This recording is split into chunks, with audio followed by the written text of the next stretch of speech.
Breaking news! Behind closed doors, changes are being made, some expected, some completely shocking, and I have the inside scoop on who's in, who's out, and why certain choices are already raising eyebrows among fans. Chris Greer, somehow still holding the GM title despite a track record that would have ended most careers, is once again taking a risk with this 53-man roster. And let me tell you, some of these picks could be brilliant or blow up spectacularly. Before I explain the positions that could make a difference this season, click like if you've been bleeding teal and orange for decades. And if you're truly a diehard, leave a comment. Go, Dolphins! We can make it to the Super Bowl. Now buckle up, because what I'm about to share will make you wonder if this team was truly built for glory or just another disappointment. Let's get into the meat of this because there's plenty to talk about. The first preseason game against the Chicago Bears is just around the corner.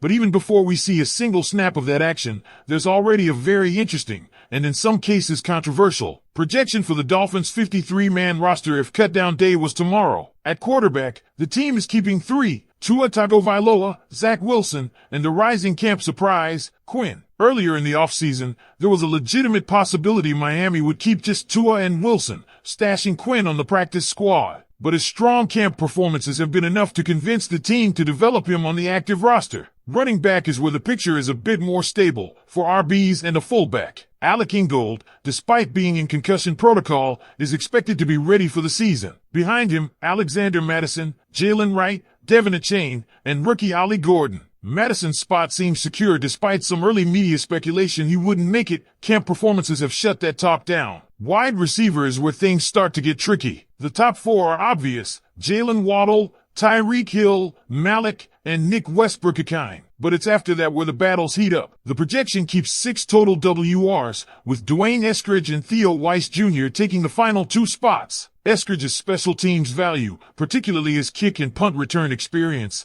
gives him a clear advantage. The final slot came down to Weiss, Taj Washington, and Eric Ezukanma. Weiss, the undrafted rookie, gets the nod here simply because there's more long-term intrigue in developing him over Ezukanma, who has been in the system for years without much to show. Taj Washington might be practice squad bound if the team can sneak him through waivers. Tight end is another interesting spot. Only one real roster lock exists: Pharaoh Brown, thanks to his combination of steady receiving ability and solid inline blocking. Tanner Conner and Darren Waller round out the trio in this projection. The casualty here? Julian Hill, who's had issues catching, blocking, and staying penalty-free. Quite simply, it's time to move on. The offensive line keeps 9 players. The starters are set, but depth is less than inspiring. Larry Borom is the top backup tackle despite struggling badly in camp. Liam Eichenberg, Daniel Brunskill, and Kion Smith round out the reserves. Andrew Meyer, the UDFA second-year lineman, is banged up and could be stashed on IR.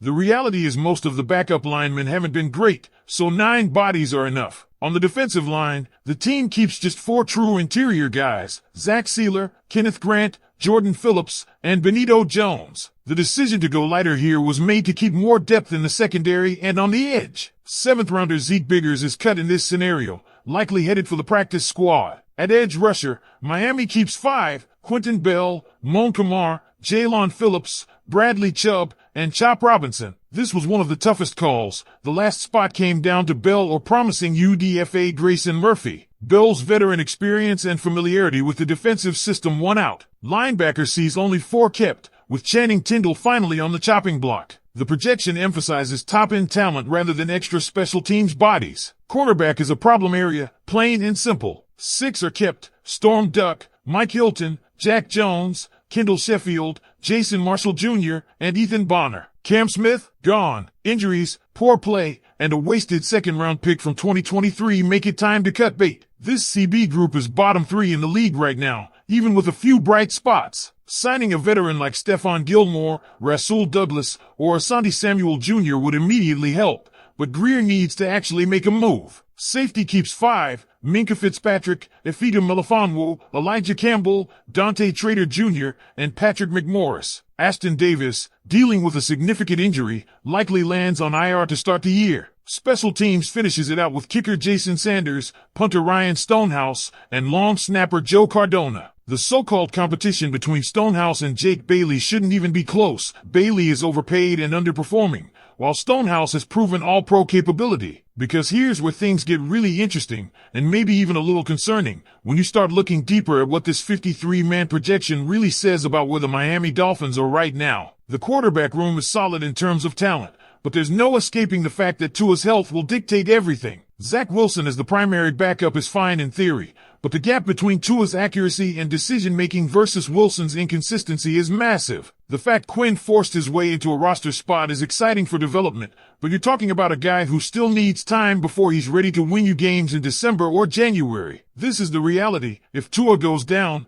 Miami's season could derail in a heartbeat, and that's a risk this team is living with. The running back room, on the other hand, might actually be the quiet strength of this roster. Alexander Madison's camp has been strong enough to erase the early doubts. Jalen Wright has flashed speed and burst, and Devin Achane remains one of the most dangerous playmakers in space. Rookie Ollie Gordon making the roster adds a physical element Miami's been missing in short yardage situations. The question is whether Mike McDaniel will truly commit to the run when it matters, or if we'll see this unit underutilized yet again. Wide receiver depth, while better than last year, still hinges heavily on Tyreek Hill and Jalen Waddle staying healthy. Malik and Nick Westbrook-Ikine offer depth, but they're not game changers. Eskridge's special teams role justifies his spot, but Theo Weiss Jr. is more of a developmental gamble than a surefire contributor in 2025. If one of the top two receivers misses significant time, the drop-off is steep, and Miami's offense changes drastically. The tight end situation is quietly one of the bigger risks on this team. Pharaoh Brown is dependable, but after him, you have two pass-catching specialists in Tanner Connor and Darren Waller,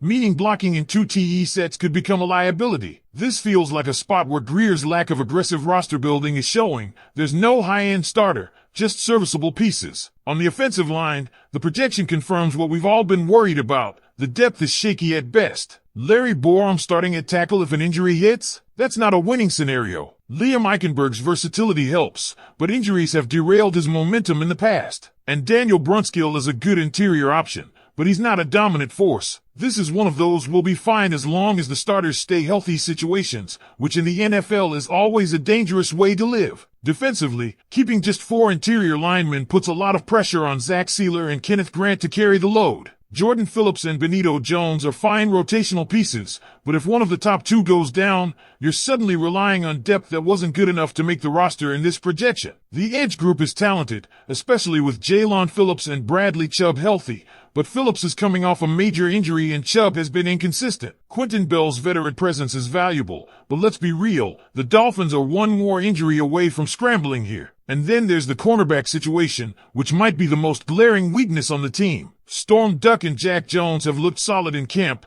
Mike Hilton brings veteran stability, but the overall group is thin, inexperienced, and frankly bottom tier compared to the rest of the league. Cutting Cam Smith might feel good for accountability, but it doesn't solve the problem. Without a major signing at this position, every good quarterback Miami faces is going to test this secondary relentlessly. The safeties are fine, Minkah Fitzpatrick is elite, and Melifonwo's versatility helps. But losing Ashton Davis to injury at the start of the year puts pressure on younger guys like Patrick McMorris to play bigger roles than expected. Special teams should be in good hands with Jason Sanders and Ryan Stonehouse, but again, the Jake Bailey competition is just a distraction at this point. Stonehouse is clearly the better option, and Greer could free up nearly $2 million by cutting Bailey now, money that could be used to help fix the cornerback room. So here's the real question. Does this 53-man roster look like one built to chase a Super Bowl, or does it feel like we're still 1 or 2 moves away from being truly dangerous? And if you were in charge, what's the first move you'd make before week 1?